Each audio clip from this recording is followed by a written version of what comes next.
అంశాన్ని తెర మీదకు తీసుకొని వస్తూ ఉంటారు.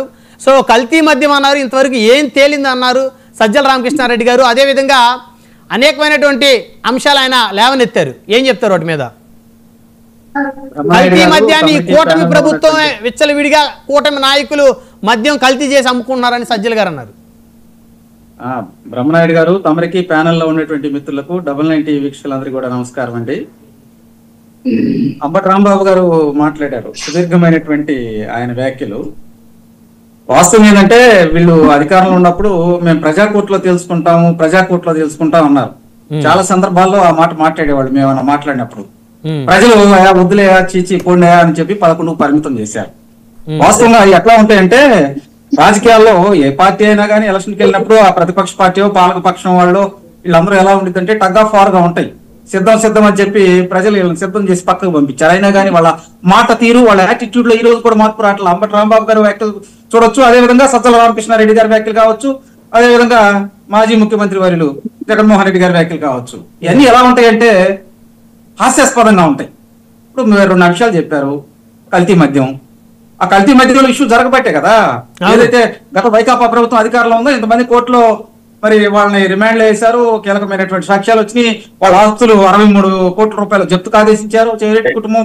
అదేవిధంగా అంతకుముందు 11 కోట్లు ఒకసారి దొరికినాయి. పేరు నాని గారు వచ్చి 12 కోట్లు ఉండాలి కదా, 1 కోటి రూపాయలు ఏమైనా కాదేశారేమో సిట్టు దర్యాప్తు అధికారులని ఆయన వ్యంగ్యంగా మాట్లాడారు. దాంతో పాటు మరి ఆ రాజ్ రెడ్డి దాచిపెట్టినటువంటి సొమ్ముల నుంచి 1,80,00,000 వేరే వాళ్ళ ప్రియురాలు కాజేసింది, అతని ఫ్రెండ్ ప్రియురాలు. ఇవన్నీ చూస్తుంటే ఇవన్నీ కనపడతలేదండి. అసలు తిరుమల అంశానికి వద్దాం. తిరుమలలో కల్తీ నెయ్యి కాదు, అసలు అది నెయ్యే కాదని చెప్తే కల్తీ జరగలేదని ఇంకే ఎట్లా ఇల్లు రుబాబు చేస్తారండి? చూడండి, అక్కడ ఎప్పుడైనా కానీ ఒకటండి, ఒక అవాస్తవం వాస్తవం వెళ్ళేవాడు ఈ రోజు కాకపోతే రేపుకైనా కానీ ఉన్న స్థానంలో ఉంటాడు. వాస్తవం ఉంది కాబట్టి కూటమి పార్టీకి ప్రజలు ఆదరించారు. అవాస్తవాన్ని పదే ప్రజల దగ్గరికి తీసుకెళ్తే వాళ్ళు వద్దులేయా అని అన్నారు. ఇంకా అయినా కానీ అదే విధంగా మాట్లాడితే అట్ట తప్పు జరిగినప్పుడు ఆ తప్పు సరిదిద్దుకోవడానికి ఏమైనా చేయండి. రాజకీయ విమర్శలు చేసుకోవచ్చు.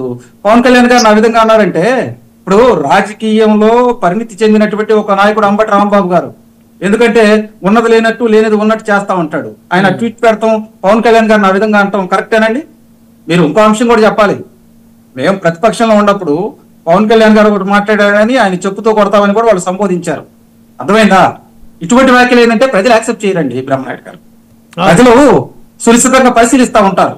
నేను తప్పు మాట్లాడినప్పుడు వాళ్ళు ఓటు రూపంలో ఇస్తారండి. ఇక్కడ అధికార ప్రతినిధులు అయినా కానీ వేరే వాళ్ళు ఎవరొచ్చి వాళ్ళ పార్టీ నాయకులు మాట్లాడినా కానీ ప్రజలు అదే విధంగా యాక్సెప్ట్ చేస్తారు. ఖచ్చితంగా దానికి ప్రతిచర్య ఉండిద్దండి. నేను ఏమంటానంటే, కల్తీ మధ్యంలో కావచ్చు, ఇప్పుడు ఉన్నటువంటి కల్తీ నెయ్యి విషయంలో కావచ్చు, దొరికిపోయారు. బుధవారం దాడుకుంటే ఎట్లా? గతంలో తిరుమలలో ఉన్నటువంటి ప్రసాదం ఇంటికి తీసుకొస్తే 2వ రోజు బూజు పట్టిందండి. ఈ రోజు 10 రోజులైనా కానీ లడ్డు అదే విధంగా కమ్మన వాసన వస్తుంది. తిరుమల పవిత్రతను దెబ్బతీశారు. నేను ఎందుకంటానంటే, ఒక వ్యక్తి వెళ్ళి 63 మందిని ఏ విధంగా దర్శనానికి తీసుకెళ్తారండి? ఆన్ రికార్డ్ నేను చెబుతుంది కాదండి. పరకామణి చోరీ దగ్గర నుంచి కల్తీ నెయ్యి విషయం దాకా అన్నింటిలో దొరికారు. వాటికి సమాధానాలు చెప్పుకోలేక ఏదేదో మాట్లాడుతున్నారు. నేను ఇంకా ఇంకో విషయం కూడా చెబుతా. కోర్టులో ఒక అంశం ఉన్నప్పుడు మనం ఎక్కువ మాట్లాడకూడదు, ఎక్కువ డిస్కషన్ చేయకూడదు. ఈ కల్తీ మధ్య విషయం అనేది బోలిబాబా డైరీలో నుంచి వచ్చినంతగా కావచ్చు, అదేవిధంగా మీకు యూపీలో నుంచి వచ్చినటువంటి డైరీల అంశాలు కావచ్చు, అన్ని కూడా సిట్ దర్యాప్తు అధికారులు, అదేవిధంగా మీకు అక్కడ ఉన్నటువంటి కేంద్రంలో ఉన్నటువంటి దర్యాప్తు అధికారులు వచ్చి దర్యాప్తు చేస్తూ ఉన్నారు. ఆ రోజు ఉన్నటువంటి ఎవరైతే జనరల్ మేనేజర్ ఉంటారో సుబ్రహ్మణ్యం దగ్గర కొన్ని కీలకమైనటువంటి ఆధారాలు తీసుకెళ్లారు. ఎస్ అవునండి, కల్తీ జరిగింది, మేము కొన్ని ట్యాంకర్లు వెనక పంపించామన్నారు. వైవి సుబ్బారెడ్డి గారి పిఏ చిన్నప్ప దొరికాడు. ఆయన దగ్గర నుంచి కొంత విలువైన సమాచారం తీసుకున్నారు. ఆయన అకౌంట్ లో ట్రాన్సాక్షన్ జరిగిన అమౌంట్ లో ఏమయ్యా నీ సేవింగ్ అకౌంట్ లోకి ఇన్ని కోట్లు ఏ విధంగా ట్రాన్సాక్షన్ వచ్చి తీసుకున్నారు.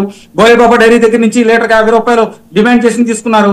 అదేవిధంగా యూపీలో ఉన్నటువంటి డైరీ కావచ్చు, అదేవిధంగా మీకు ఏఆర్ డైరీ వాళ్ళ దగ్గర నుంచి తీసుకున్నటువంటి వ్యవహారాలు కావచ్చు, ఇవన్నీ బయటపడి ఇంకా బుకాయిస్తే ఎట్లా? ఇక్కడ నేనేమంటానంటే, ఒక అబద్ధాన్ని కప్పించుకుంటే ఎన్నో రోజులు దాగదండి అది.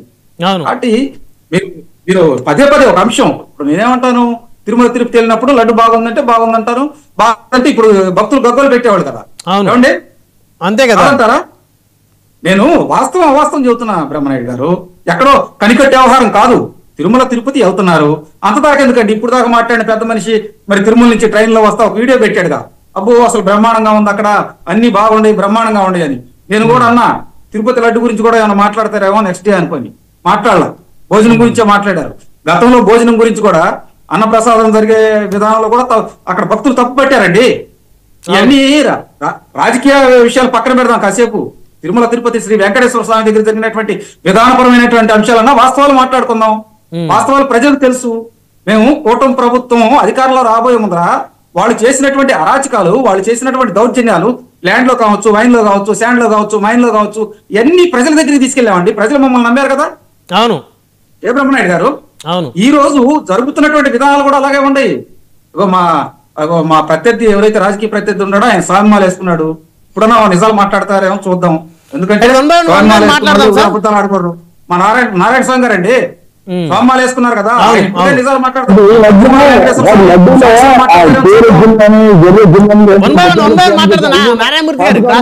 ఇస్తారు స్వామి మీకు.